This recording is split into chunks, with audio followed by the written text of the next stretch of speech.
একটা life changing story, যেটা share না করলেই নয়। সেটা হচ্ছে ব্যাঙের একটা গল্প।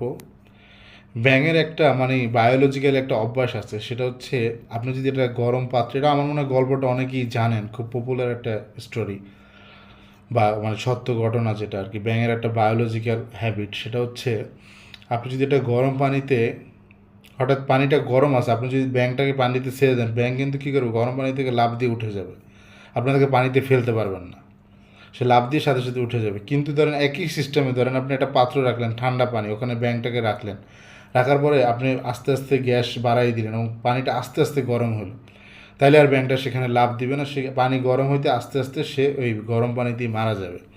সো এটা মানুষের জীবনে একটা ইফেক্ট ফেলে, সেটা হচ্ছে যে আমরা অনেক সময় সেফ জোন থেকে বা একটা গতানুগতিক অভ্যাসের মধ্যে পড়ে যাই, সেটা ভালো খারাপ যেটাই হোক, তখন কী কয় ওটা ডে বাই ডে আমরা নিজেকে শেষ করে ফেলি, কিন্তু আমরা বুঝতে পারি না। কিন্তু হঠাৎ করে যেটা যদি ফিল হয় তখন ঠিকই আমরা বুঝতে পারি, কিন্তু যখন আমরা একটা সেফ জোনে থাকি বা এমন একটা কাজে আসি বা এমন একটা জব আছে যেটা আমাকে ক্ষতি করতেছে, বা এমন একটা কাজ করতেছি যেটা আমার ফিউচার নাই, আমি ডে বাই ডে নিজের ওয়েস্ট করতেছি, কিন্তু কি প্রত্যেক দিন অল্প অল্প করে নিজেকে জড়াই ফেলছি, আমরা ওটা থেকে কি বের হয়ে যাওয়াটা বুঝতেছি না। দেন যখন সব কিছু শেষ, তখন মনে হলো যে এখন আমার এখান থেকে বের হয়ে যাওয়া উচিত, কিন্তু আসলে তখন অনেক লেট হয়ে যায়।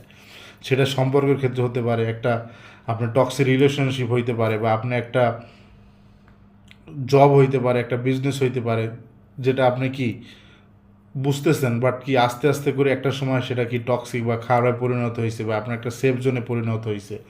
আপনি তখন নিজেকে মানে ওইটার সাথে আটকে রাখার জন্য মায়া করে করে নিজেকে শেষ করে দিচ্ছেন। সো এটা একটা ইম্পর্টেন্ট বিষয়, মানে কোন সময় সঠিক সময় ওই জায়গাটা ত্যাগ করতে হবে। সো সেই জন্য ওই ব্যাংকের যে উদাহরণটা, এটা খুবই জরুরি। ধন্যবাদ।